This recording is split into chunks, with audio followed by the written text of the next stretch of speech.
আসসালামু আলাইকুম। বাংলাদেশ বেতার গোপালগঞ্জ। খবর পড়ছি প্রদ্যোৎ রায়। মাদারীপুরে জুলাই গণ অভ্যুত্থান দিবস ২০২৬ যথাযোগ্য মর্যাদায় উদযাপনের লক্ষ্যে প্রস্তুতিমূলক সভা গতকাল জেলা প্রশাসকের কার্যালয়ের সম্মেলন কক্ষে অনুষ্ঠিত হয়েছে। মাদারীপুর ২ আসনের সংসদ সদস্য জাহানদার আলী মিয়া এতে প্রধান অতিথি হিসেবে উপস্থিত ছিলেন। সভায় দিবসটি উপলক্ষে বিভিন্ন কর্মসূচি গ্রহণ ও সুষ্ঠুভাবে বাস্তবায়নের বিষয়ে বিস্তারিত আলোচনা করা হয়।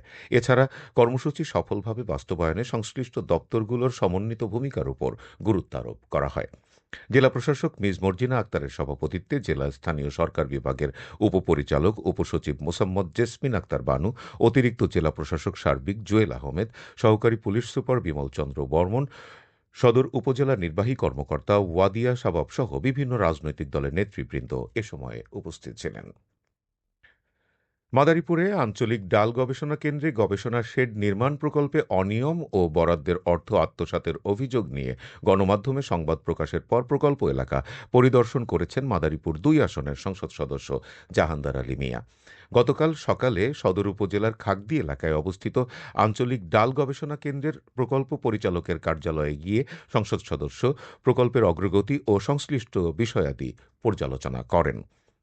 পরিদর্শনকালে সংসদ সদস্য প্রতিষ্ঠানের বিভিন্ন অনিয়মের বিষয়ে সংশ্লিষ্ট কর্মকর্তাদের সঙ্গে কথা বলেন এবং প্রয়োজনীয় নথিপত্র যাচাই বাছাই করেন। এ সময় তিনি ২০২৪-২৫ অর্থবছরের সরকারের বরাদ্দকৃত ৬ লাখ টাকার গবেষণা শেড নির্মাণ কাজ দ্রুত বাস্তবায়নের নির্দেশনা দেন। সংসদ সদস্য জাহানদার আলী মিয়া জানান, ভূমি অধিগ্রহণ সংক্রান্ত জটিলতার কারণে গবেষণা শেড নির্মাণ করা সম্ভব হয়নি বলে সংশ্লিষ্ট কর্মকর্তারা জানিয়েছেন। দ্রুত জটিলতা নিরসন করে নির্মাণ কাজ সম্পন্ন করার নির্দেশ দেন তিনি। অন্যথায় আইন অনুযায়ী প্রয়োজনীয় ব্যবস্থা গ্রহণ করা হবে বলেও জানান সংসদ সদস্য জাহানদার আলী মিয়া।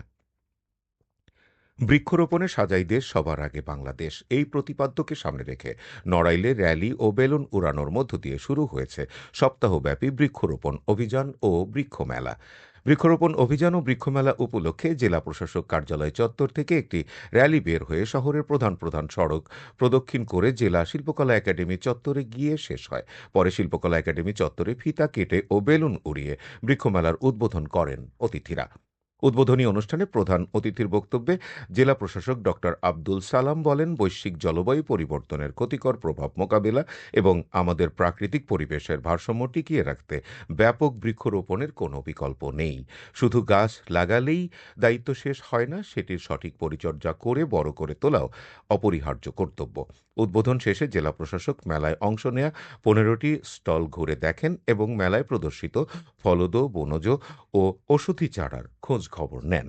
অতিরিক্ত জেলা প্রশাসক সার্বিক আহসান মাহমুদ রাসেল, অতিরিক্ত পুলিশ সুপার নুরি আলম সিদ্দিকী, জেলা কৃষি সম্প্রসারণ অধিদপ্তরের উপপরিচালক মোহাম্মদ আরিফুর রহমান, সামাজিক বন বিভাগের অতিরিক্ত বন কর্মকর্তা মোহাম্মদ কাজী ইশতিয়াক রহমান, বিভিন্ন শিক্ষা প্রতিষ্ঠানের শিক্ষার্থী এবং সর্বস্তরের পেশাজীবী মানুষ এ সময় উপস্থিত ছিলেন। ঢাকা রেঞ্জের অতিরিক্ত DIG crime management Saifuzzaman Faruki মাদারীপুরের শিবচর সার্কেল অফিস ও ট্রাফিক অফিসের পরিদর্শন করেছেন। গতকাল অতিরিক্ত ডিআইজি মাদারীপুরে পৌঁছালে তাকে ফুলেল শুভেচ্ছা জানান পুলিশ সুপার মোহাম্মদ হাবিবুর রহমান। পরে জেলা পুলিশের একটি সুসজ্জিত দল তাঁকে গার্ড অব অনার প্রদান করেন। পরিদর্শনকালে অতিরিক্ত ডিআইজি শিবচর সার্কেল অফিসের সার্বিক পরিবেশ ঘুরে দেখেন এবং অফিসের বিভিন্ন নথিপত্র পর্যবেক্ষণ করেন। পরে সার্কেল অফিসে কর্মরত কর্মকর্তা ও পুলিশ সদস্যদের সঙ্গে কুশল বিনিময় করেন এবং দায়িত্ব পালনে পেশাদারিত্ব, শৃঙ্খলা এবং জনসেবার মান আরও উন্নত করার লক্ষ্যে প্রয়োজনীয় দিক নির্দেশনামূলক বক্তব্য প্রদান করেন। এরপর তিনি শিবচর ট্রাফিক অফিস পরিদর্শন করেন।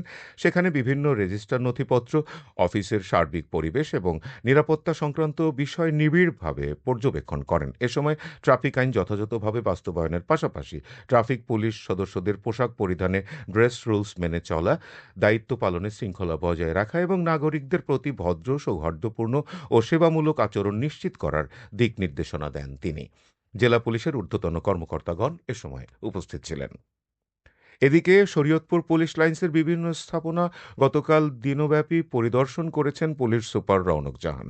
পরিদর্শনকালে police super reserve office, RI office, police হাসপাতাল, ডিএস স্টোর, সিএস স্টোর, যানবাহন শাখা এবং রেশন স্টোর ঘুরে দেখেন। এ সময় সংশ্লিষ্ট শাখাগুলোর কার্যক্রম পর্যালোচনা করেন এবং পুলিশ সদস্যদের উদ্দেশ্যে দিক নির্দেশনামূলক বক্তব্য প্রদান করেন। অতিরিক্ত police super crime and ops Tanvir Hossain PPM, সেবা medical officer doctor Monirul Islam সহ জেলা পুলিশের বিভিন্ন পর্যায়ের কর্মকর্তা ও কর্মচারীরা এ সময় উপস্থিত ছিলেন। সবশেষে আবহাওয়া।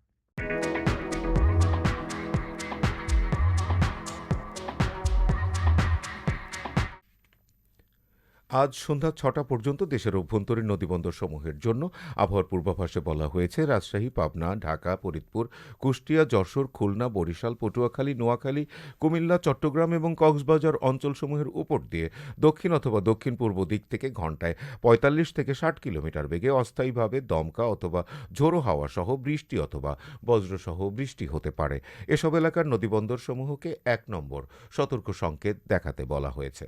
খবর শেষ হলো। আমাদের পরবর্তী স্থানীয় খবর প্রচারিত হবে আগামীকাল সকাল ৮টা ৩০ মিনিটে বাংলায়।